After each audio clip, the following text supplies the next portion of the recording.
بزرگان محترم، عزیزان گرامی، رسول اللہ صلی اللہ علیہ وآلہ وسلم نے ایک دن حضرات صحابہ اکرام رضوان اللہ تعالی علیہم اجمعین سے پوچھا، من المفلس،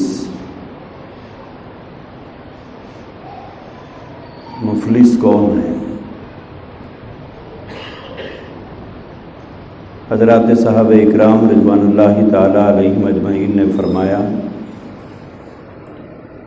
من لا درہم لہ ولا متاع۔ اے اللہ کے نبی علیہ الصلاۃ والسلام، جس کے پاس درہم نہ ہو، دینار نہ ہو، دولت نہ ہو، پیسہ نہ ہو، ساز و سامان نہ ہو، ایسا آدمی مفلس ہے۔ جیسے ہم لوگ اس آدمی کو غریب اور مفلس سمجھتے ہیں جس کے پاس کچھ نہ ہو، صحابہ اکرام نے بھی اللہ کے نبی علیہ الصلاۃ والسلام سے یہی فرمایا کہ جس کے پاس درہم نہ ہو، دینار نہ ہو، ساز و سامان نہ ہو، مال و متاع نہ ہو، ایسا آدمی مفلس ہے۔ اللہ کے نبی علیہ الصلاۃ والسلام نے فرمایا، ٹھیک ہے، ایسا آدمی بھی مفلس کہلانے کے لائق تو ہے، اور ایسے آدمی کو بھی مفلس کہا جاتا ہے، لیکن میری امت کا حقیقی مفلس وہ ہے جو میدان محشر میں یاتی بصلاۃ و صیام و زکوٰۃ، اس حال میں وہ میدان محشر میں آئے گا کہ اس کے ساتھ نمازیں ہوں گی، اس کے ساتھ زکوٰۃ کا ثواب ہوگا، اس کے ساتھ اس کے رکھے گئے روزوں کا اجر و ثواب ہوگا، نیکیوں کا ایک انبار اس کے ساتھ ہوگا۔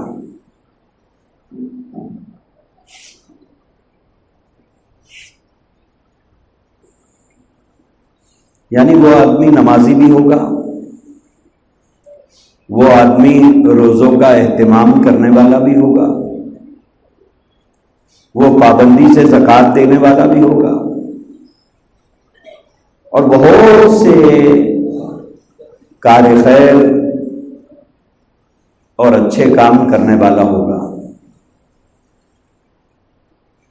اور وہ میدان محشر میں یہ سوچتا ہوا آئے گا کہ پل بھر میں زندگی کا حساب چکا کر جنت میں داخل ہو جاؤں گا، کیونکہ میرے ساتھ تو نماز کا ثواب ہے، روزے کا ثواب ہے، زکوٰۃ کا ثواب ہے، حج کا ثواب ہے، بہت ساری اچھائیوں کا میرے پاس ثواب ہے۔ بہت آسانی کے ساتھ زندگی کا حساب و کتاب دے کر اللہ کی شان رحمت کے بھروسے میں جنت میں داخل ہو جاؤں گا۔ اللہ کے نبی علیہ الصلاۃ والسلام فرماتے ہیں کہ جب یہ آدمی میدان محشر میں اللہ کے سامنے حاضر کیا جائے گا اور اس کا حساب و کتاب ہو رہا ہوگا،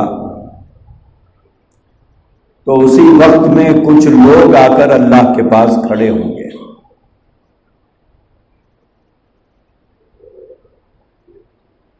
آپ نے سنا ہوگا کہ میدان محشر ایک ایسی جگہ ہے، دنیا میں چاہے انصاف ملے نہ ملے، میدان محشر میں تو انصاف ہوگا۔ اللہ تبارک و تعالی ظالم اور مظلوم کے درمیان میں وہاں انصاف کریں گے۔ دھوکہ دینے والے دھوکہ کھانے والے کے درمیان میں انصاف ہوگا۔ تو وہاں کچھ لوگ آئیں گے اور اللہ کی بارگاہ میں اس شخص کے بارے میں عرض کریں گے کہ مولا، حضور فرماتے ہیں کشتم ھذا، جہاں اس نے نیکیاں کی تھی وہیں پر کچھ برائیاں بھی اس نے کی تھی، جہاں اچھے کام کیے تھے تو وہاں اس سے کچھ غلط کام بھی ہوئے تھے۔ اللہ کے نبی فرماتے ہیں کشتم ھذا، کہ اس نے کسی کو گالی دے ہوئی، وضرب ھذا، اور اس نے کسی کو مارا بھی ہوگا، وَأَكَلَ مَالَ ھذا، اور کسی کا مال ناحق کھایا ہوگا، وَسَفَكَ دَمَ ھذا، اور اس نے کسی کا ناحق خون بھی بہایا ہے۔ جہاں نیکیاں ہیں وہاں پر اس کے یہ قصور بھی ہے۔ اب اس کی زندگی کا یہ حساب ہو رہا ہے میدان محشر میں، اور کچھ لوگ آ کر اللہ کی بارگاہ میں کھڑے ہوئے ہیں اور پروردگار عالم سے عرض کر رہے ہیں کہ بار الہ، اس نے مجھے مارا ہے، دوسرا کہے گا کہ اس نے مجھے گالی دی ہے، تیسرا کہے گا کہ اس نے ناحق میرا مال کھایا ہے، میری زمین دبائی ہے، قرض لے کے واپس نہیں کیا، ادھار لے کے مجھے دھوکہ دیا، وَسَفَكَ دَمَ ھذا، کوئی آ کر بارگاہ عزدی میں مقدمہ دائر کرے گا کہ مولا اس نے میرا خون بہایا ہے، کوئی آ کر کہے گا کہ پروردگار اس نے میرے اوپر جھوٹی تہمت لگائی تھی، کوئی آ کر عرض کرے گا مولا اس نے میری غیبت کی تھی، کوئی آ کر کہے گا کہ اس نے میری چغلی کی تھی۔ اب ایک طرف نیکیوں کا انبار ہے، دوسری طرف اس کی ذات سے جن لوگوں کو اذیت اور تکلیف پہنچی ہے وہ انصاف کے خواہاں لوگ کھڑے ہوئے ہیں۔ اب میدان محشر میں انصاف تو ہونا ہے۔ اللہ تبارک و تعالیٰ نے فرمایا وہاں کسی کے اوپر ظلم نہیں ہوگا، وہاں تو انصاف ہوگا۔ تو اب انصاف وہاں پر بہرحال ہونا ہے، تو انصاف کیسے ہوگا اس کو سمجھنے کی ضرورت ہے۔ اب وہاں پر گالی کا بدلہ گالی تو نہیں ہوتی،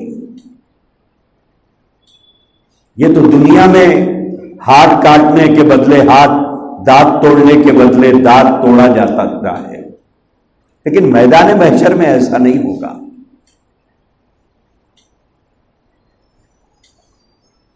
میدان محشر میں انصاف کیسے ہوگا؟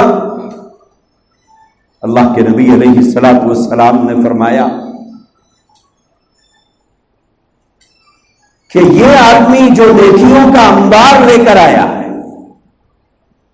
اور یہ سوچتے ہوئے آیا ہے کچھ دیر میں حساب چکا کے نکل جاؤں گا، لیکن وہ غلطیاں، وہ ظلم، وہ زیادتیاں، وہ ناانصافیاں، وہ تکلیفیں جو اس شخص کی ذات سے دوسروں کو پہنچی ہے وہ بھول کر رہے گا، وہ اسے یاد نہیں رہے گا، لیکن جس نے تکلیف اٹھائی ہے اسے تو یاد رہے گا۔ وہ آ کر عرض کریں گے کہ مولا انصاف کیجیے، تو انصاف کیسے ہوگا؟ گالی کا بدلہ گالی، مال کا بدلہ مال، تھپڑ کا بدلہ تھپڑ، یہ نہیں ہوگا۔ وہاں انصاف ایسے ہوگا کہ اللہ کے نبی علیہ الصلوۃ والسلام نے فرمایا ہے کہ جس کو اس نیک صفت انسان نے گالی دی تھی، اس کی کچھ نیکیاں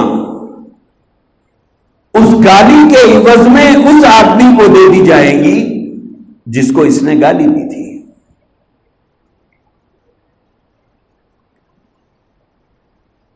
اس کی نیکیاں اس آدمی کو دے دی جائیں گی جس کو اس نے تھپڑ مارا تھا۔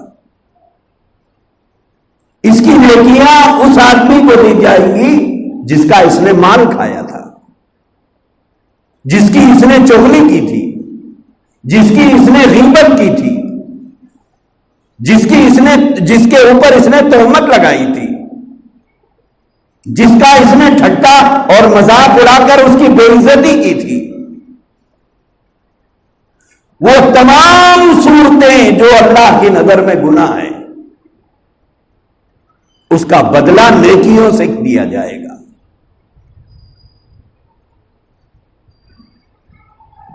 اور پھر ایک وقت آئے گا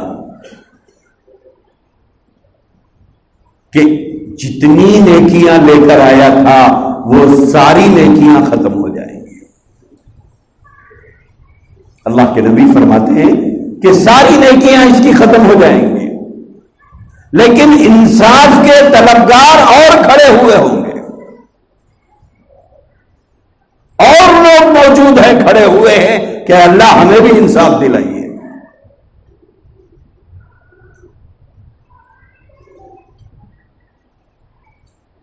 اب کیا کیا جائے؟ نیکیاں تو ختم ہو گئی، لیکن جو لوگ انصاف کے طلبگار بن کر آئے ہیں وہ کوئی فرشتے صفت لوگ نہیں رہیں گے، وہ بھی قصوروار رہیں گے، گنہگار رہیں گے، جو بھی رہیں گے۔ ایسا نہیں ہے کہ ان کے نامہ اعمال میں گناہ نہیں ہوں گے، صرف معاملہ انصاف کا ہوگا، حساب کا نہیں ہوگا۔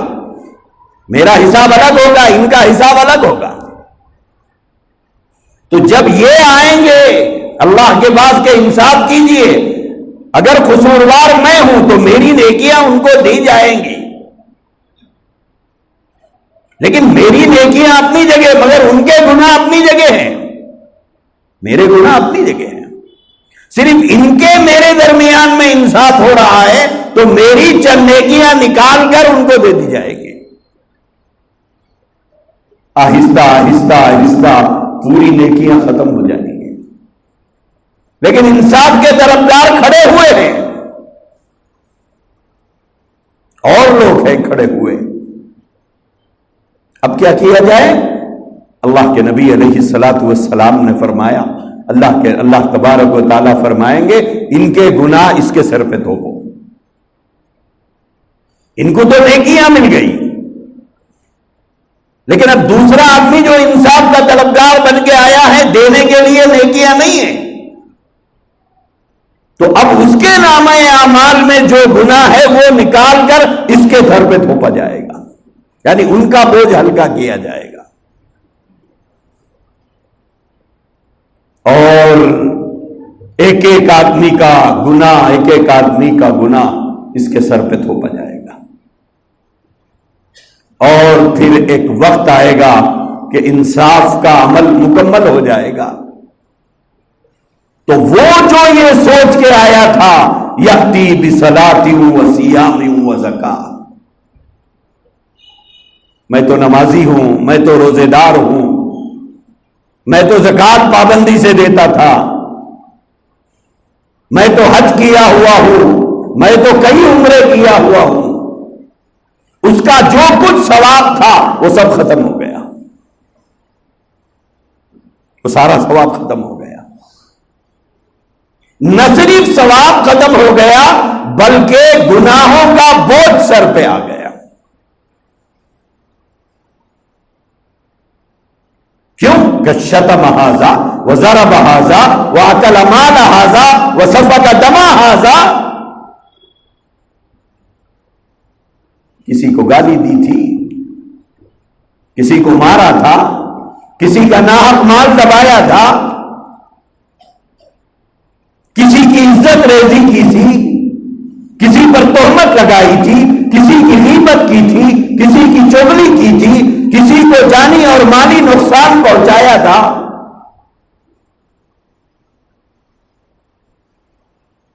اب ساری نیکیاں ختم ہو گئی، الٹا گناہوں کا بوجھ سر کے اوپر آ گیا۔ اللہ کے نبی علیہ الصلاۃ والسلام نے فرمایا اس کے بعد اللہ کا حکم ہوگا کہ اسے گھسیٹ کر لے جا کر جہنم میں پھینک دو، اسے گھسیٹ کر لے جا کر جہنم میں پھینک دو۔ اللہ کے نبی علیہ الصلاۃ والسلام نے فرمایا میری امت کا حقیقی مفلس یہ ہے، یہ ہے میری امت کا حقیقی مفلس، جو آیا تھا یہ سوچ کر کہ میں پل بھر میں حساب چکا کے چلا جاؤں گا، لیکن ایسی گرفت میں آئے گا کہ بجائے جنت میں جانے کے جہنم میں ڈھکیل دیا جائے گا۔ اس کی وجہ زبان کا بے لگام رکھنا، اپنے ہاتھوں کو بے لگام کرنا، اپنے ہاتھ اور اپنے زبان سے لوگوں کو تکلیف پہنچانا، لوگوں کو اذیت دینا۔ اسی لیے اللہ کے نبی علیہ الصلاۃ والسلام نے فرمایا المسلم من سلم المسلمون من لسانہ ویدہ، مسلمان تو وہ ہے جس کے ہاتھ سے اور جس کی زبان سے دوسرا مسلمان محفوظ رہے، نہ اس کے ہاتھ سے کسی مسلمان کو تکلیف پہنچے، نہ ہی اس کی زبان سے کسی کی دل آزاری ہو۔ مسلمان کی خوبی بیان کی گئی کہ مسلمان تو وہ ہے جس کے ہاتھ سے کسی کو اذیت نہ پہنچے، کسی کو تکلیف نہ پہنچے، اور ساتھ میں فرمایا اور اس کی زبان سے کسی کا دل نہ دکھے، کسی کی عزت داؤ پہ نہ لگے، کسی کی بدنامی نہ ہو، کسی پر تہمت نہ لگے، کسی پر جھوٹے الزامات نہ لگے۔ تو اللہ کے نبی علیہ الصلاۃ والسلام نے فرمایا میری امت کا یہ حقیقی مفلس ہے جو آیا تو تھا عبادتوں کا انبار لے کر، پہاڑوں جیسا ثواب لے کر آئے گا، لیکن جب حساب مکمل ہوگا تو ساری نیکیاں اس کی ختم ہو جائیں گی، سارا ثواب ختم ہو جائے گا، اور الٹا دوسروں کے گناہ اس کے سر پر لاد دیے جائیں گے، اور حکم ہوگا اسے لے جا کر جہنم میں جھونک دو۔ تو حضور علیہ الصلاۃ والسلام نے فرمایا کہ یہ ہے میری امت کا حقیقی مفلس۔ ٹھیک ہے جس کے پاس مال نہیں، دولت نہیں، سونا چاندی نہیں، ساز و سامان نہیں، وہ بھی مفلس ہے، لیکن حقیقی مفلس کون ہے؟ حقیقی مفلس وہ ہے جو میدان محشر میں ساری نیکیوں سے محروم کر دیا جائے۔ اسی لیے میرے عزیز بھائیوں، نیکیاں اپنی جگہ ہیں، لیکن انسان غور کرے کہ میری زبان سے کسی کا دل تو نہیں دکھ رہا ہے، میرے ہاتھ سے کسی کو اذیت اور تکلیف تو نہیں پہنچ رہی، میں نے اپنی زبان سے کسی کو گالی تو نہیں دی، کسی پر تہمت تو نہیں لگایا، کسی کی عزت ریزی تو نہیں کی، کسی کی غیبت تو نہیں کی، کسی کی چغلی تو نہیں کی. اس پر غور کرنے کی ضرورت ہے. اور ساتھ میں یہ بھی سوچنے کی ضرورت ہے کہ میرے ہاتھ سے میں نے کسی کو اذیت تو نہیں پہنچائی، تکلیف تو نہیں پہنچائی. میرے بھائیوں، کسی نے ایک بڑی اچھی بات لکھی ہے. دنیا میں دو طرح کے لوگ ہیں جو ہمارے زیادتی کے شکار ہوتے ہیں. ایک وہ آدمی جو طاقتور ہے، ایک وہ آدمی جو کمزور ہے. یہ دو طرح کے لوگ ہوتے ہیں. طاقتور جو ہوگا وہ یا تو آپ سے لڑے گا، آپ سے مقابلہ کرے گا، یا مقابلہ نہیں کر سکتا تو وہ آپ کو عدالت میں کھینچے گا کہ اس نے میری زمین قبضہ کر لی، اس نے میرا گھر قبضہ کر لیا، یہ میری ملکی پر قابض ہے، کرایہ دار بن کے اترا، اب مالک مکان بننے کے خواب دیکھ رہا ہے.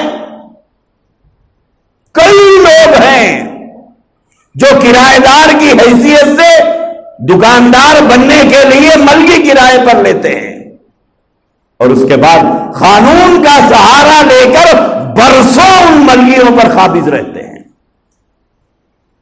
مکاندار کہتا ہے خالی کرو، کرایہ دار کہتا ہے میں نہیں خالی کرتا، قانون میرے ساتھ ہے. کہیں کرایہ دار کی حیثیت سے لوگ مکانوں میں اترتے ہیں اور مکاندار کو ستاتے ہیں.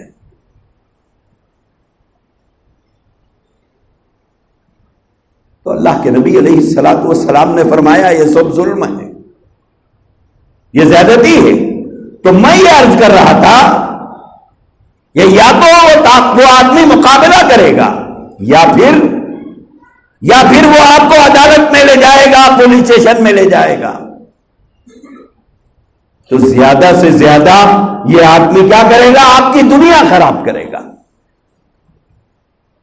طاقتور جو ہوتا ہے وہ آپ کی دنیا خراب کرے گا، لیکن کمزور جو ہوتا ہے وہ آپ کی آخرت خراب کرے گا.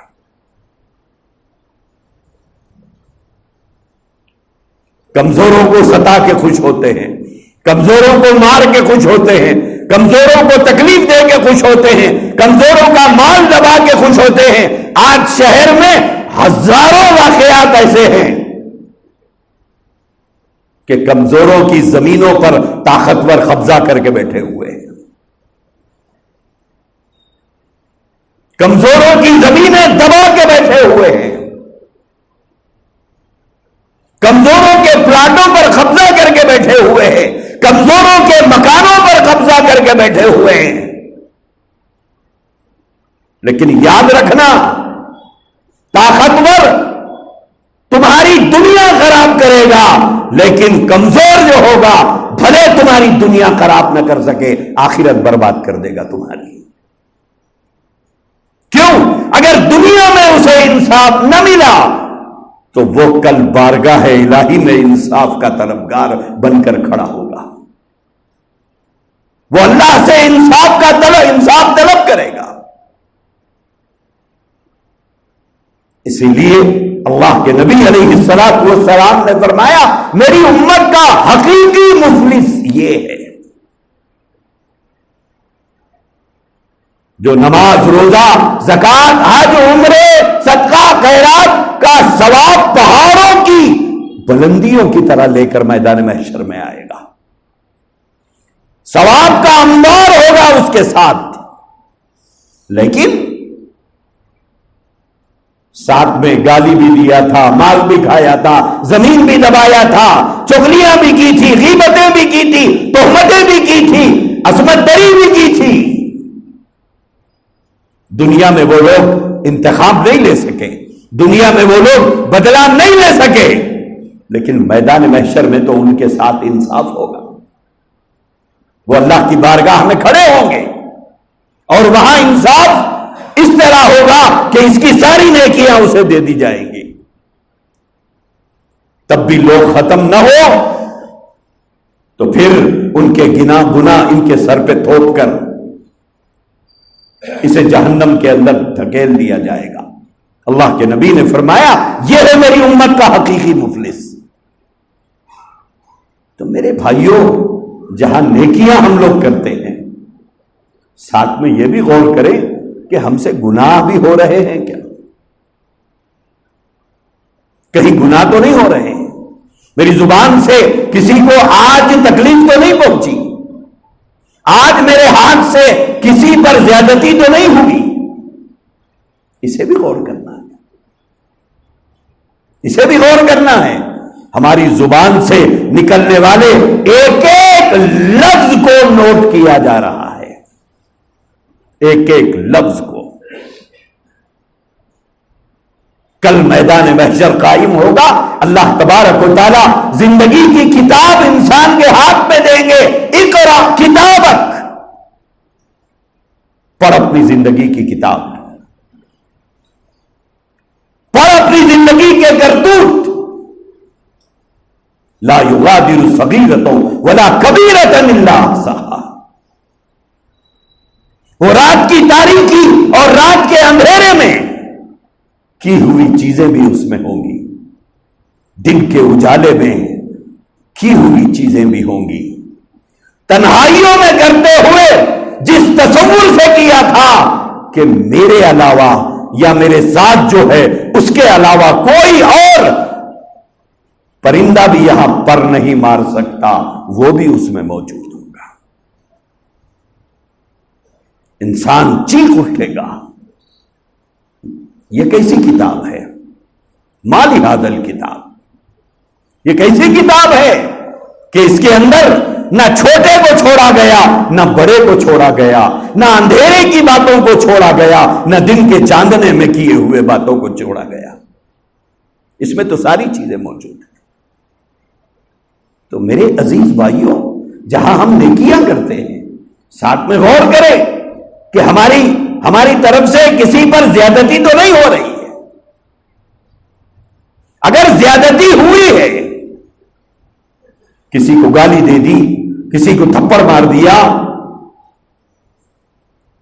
کسی کا مال دبا لیا، کسی کی زمین دبا لی، کسی کے مکان پہ قبضہ کر لیا، کسی کی بلگی پہ قبضہ کر لیا، کسی کے پلاٹ پہ قبضہ کر لیا، کسی دکان سے ادھار لے کے اب گلیاں بدل بدل کے گھوم رہے ہیں، اس گلی میں آ نہیں رہے ہیں، دکاندار کو پیسے دے نہیں رہے ہیں۔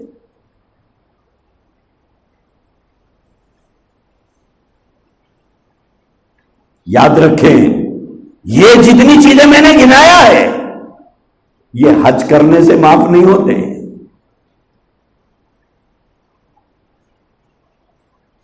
یہ بیت اللہ کے طواف سے یہ گناہ معاف نہیں ہوتے۔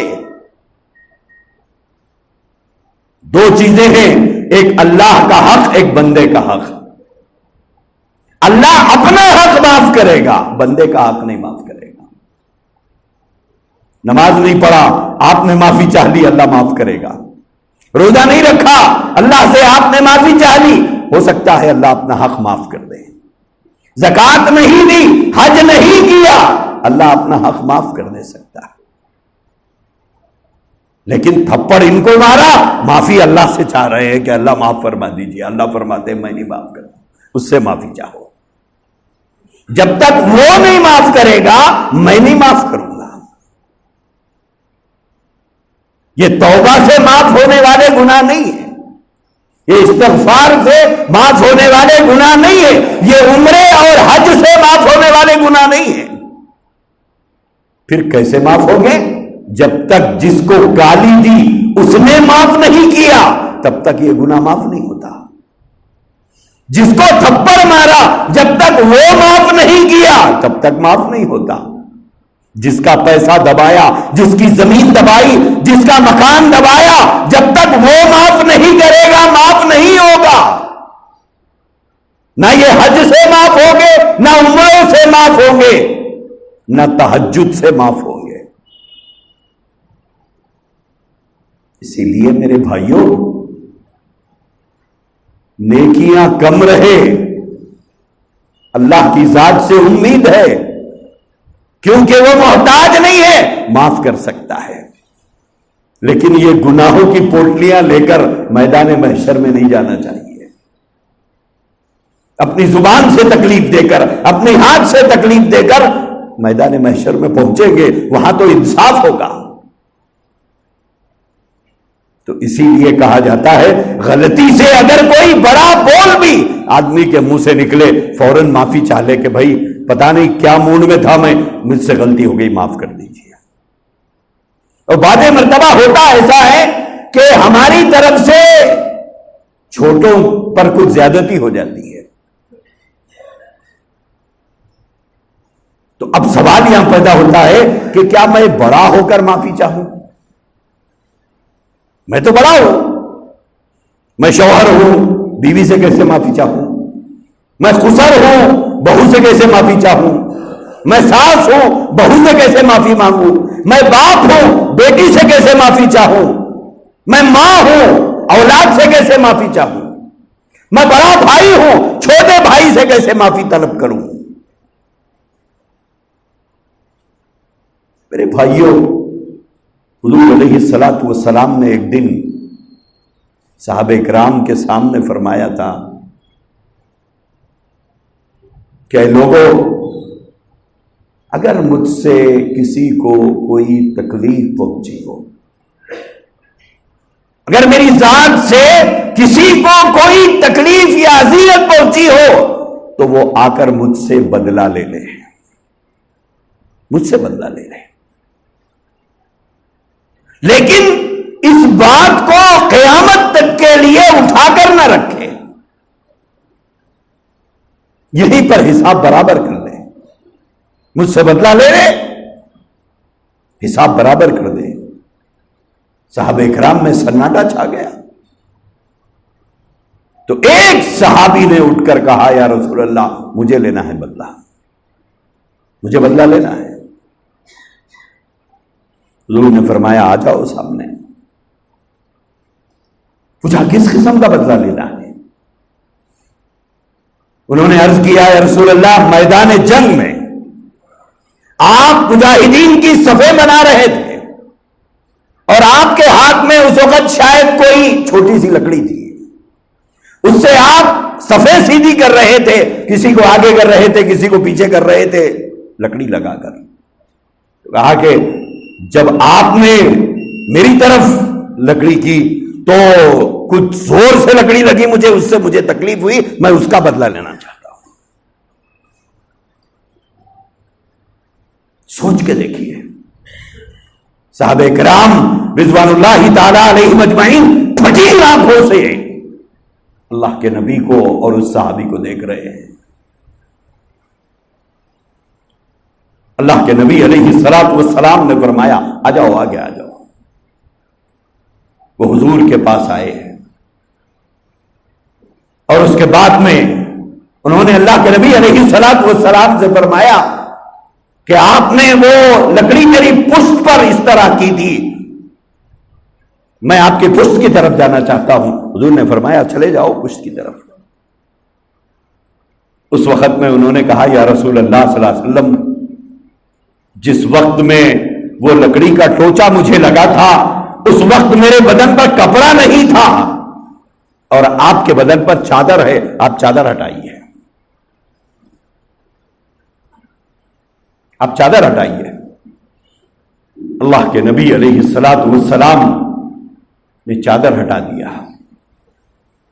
اس صحابی نے اللہ کے نبی علیہ الصلوۃ والسلام کے دونوں مونڈوں کے بیچ میں مہر نبوت تھی، انہوں نے جھک کر اس مہر نبوت کو چوم لیا اور اس کے بعد میں فرمایا یا رسول اللہ کہاں کا بدلہ، میں اور آپ سے بدلہ لوں، میں اور آپ سے بدلہ لوں؟ میں تو اس بہانے صرف مہر نبوت کا بوسہ لینا چاہتا تھا۔ میں یہاں جو بات بتانا چاہ رہا ہوں، اللہ کے نبی علیہ الصلوۃ والسلام نے اپنے صحابہ کرام کو خطاب کر کے فرمایا اے لوگوں، کسی قسم کا کوئی تکلیف، کسی قسم کی کوئی اذیت یا تکلیف میری طرف سے اگر تمہیں پہنچی ہے تو میں محمد رسول اللہ حاضر ہوں، مجھ سے بدلہ لے لو۔ آج ہم نے اپنی زبانوں سے کئی لوگوں کو تکلیف دی ہے، اپنے ہاتھ سے کئی لوگوں کو تکلیف پہنچائی، وہ سب ہمارے نامہ اعمال میں لکھے ہوئے ہیں۔ ٹھیک ہے، انہوں نے چھوٹے ہونے کے ناطے خاموشی اختیار کر لی، کل میدان محشر میں کوئی خاموش نہیں بیٹھے گا۔ وہاں تو فرمایا گیا ایک سینگ والی بکری اگر ایک بے سینگ والی بکری پر زیادتی کرتی ہے، خدا اس کو بھی انصاف دلائے گا۔ تو اسی لیے میرے بھائیوں، اگر ہم سے کوئی غلطی ہو جائے، ہو جاتی ہے، انسان ہونے کے ناطے ہو جاتی ہے، لیکن چھوٹوں سے معافی چاہنے میں آدمی کا بڑا پن نہیں ختم ہوتا، آدمی کی عزت بڑھ جاتی ہے چھوٹوں کی نگاہ میں کہ بھئی بڑے ہو کر مجھ سے معافی چاہے۔ من تواضع للہ رفعہ اللہ، اللہ کے نبی نے فرمایا جو عاجزی اختیار کرے، تواضع اختیار کرے، اللہ تعالیٰ اسے بلند کرتے ہیں۔ تو اگر ہماری طرف سے کوئی زیادتی ہو گئی، ہمیں احساس ہو گیا کہ میری طرف سے زیادتی ہو گئی، 2 بیت سزا تھی لیکن غصے میں 10-15 مار دیا میں نے۔ بعض مرتبہ اسکولوں میں ہوتا ہے، مدرسوں میں ہوتا ہے، گھر میں ہوتا ہے، ایک آدھ تھپڑ مارنا تھا لیکن 2-4 مار دیے ہم نے، ایک آدھ تو اصلاح کے لیے تھی، 2-4 تو غصہ نکالنے کے لیے تھی۔ اس لیے میرے بھائیوں احتیاط کی ضرورت ہے، احتیاط کی ضرورت ہے۔ یہ چھوٹی چھوٹی چیزیں کہیں وبال نہ بن جائے۔ حضرت علی رضی اللہ عنہ میدان جنگ میں تھے، ایک بڑا ہی عجیب و قسم کا دشمن تھا اسلام کا، وہ ہاتھ نہیں آ رہا تھا، وہ حضرت علی کے ہاتھ آ گیا۔ حضرت علی کرم اللہ وجہہ نے اسے زمین پر پٹک کر اس کے سینے پر بیٹھ گئے، تلوار اٹھائی اور اس کے گلے کے آر پار کرنا چاہتے تھے، اس نے حضرت علی کے منہ پہ تھوک دیا۔ حضرت علی رضی اللہ تعالیٰ عنہ نے تلوار چھوڑ دی اور اٹھ کے کھڑے ہو گئے اور اسے کہا چلے جا۔ صحابہ اکرام نے فرمایا کہ بڑی مشکل سے جو شکار ہاتھ آیا تھا آپ نے چھوڑ دیا۔ حضرت علی نے فرمایا بے شک مشکل سے ہاتھ آیا تھا، جب اس کا تعاقب پیچھا میں نے کیا تھا، جب اس کو میں نے پکڑا تھا، جب اس کو میں نے زمین پر بٹکا تھا، جب اس کے سینے پہ میں سوار ہوا تھا، جب میں ہاتھ میں تلوار اٹھایا تھا، اس وقت تک تو نیت یہ تھی کہ میں اس کو اللہ کے دین کا دشمن، نبی کے دین کا دشمن، نبی کا دشمن کہہ کر اسے میں مارنا چاہتا تھا، لیکن جب اس نے میرے منہ پر تھوک دیا تو اب مسئلہ میری ذات کا ہو گیا تھا، تو میں میری ذات کے لیے کسی سے انتقام اور بدلہ لینا نہیں چاہتا تھا، اس لیے چھوڑ دیا۔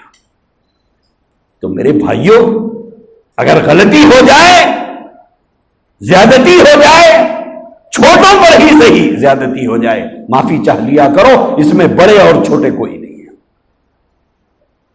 بیٹے کے اوپر زیادتی ہو، اگر باپ معافی چاہ لے تو باپ کا بڑک پر نہیں ختم ہوتا۔ بہو پر اگر زیادتی ہو گئی، سسر ہو یا ساس ہو، معافی چاہ لے کہ بیٹے کچھ زیادہ بول دیا، میں معافی چاہتا ہوں آپ سے۔ اگر بیوی کے ساتھ کچھ زیادتی ہو جائے، شوہر معافی چاہ لے کہ آج میں پتہ نہیں کس موڈ میں تھا، آج میں بہت زیادہ آپ کو غصہ کر دیا، اتنا نہیں کرنا چاہیے تھا، آپ کا اتنا قصور نہیں تھا، میں معافی چاہتا ہوں۔ اس میں کوئی غلطی نہیں ہے۔ کہیں ایسا نہ ہو کہ یہ ہماری انا کل ہمارے لیے میدان محشر میں ہمارے جہنم میں جانے کا ذریعہ نہ بن جائے اور ہماری گرفت کا ذریعہ نہ بن جائے۔ اللہ سے دعا فرمائیے، اللہ تبارک و تعالی ہم تمام کو توفیق عطا فرمائے۔ وآخر دعوانا الحمدللہ رب العالمین۔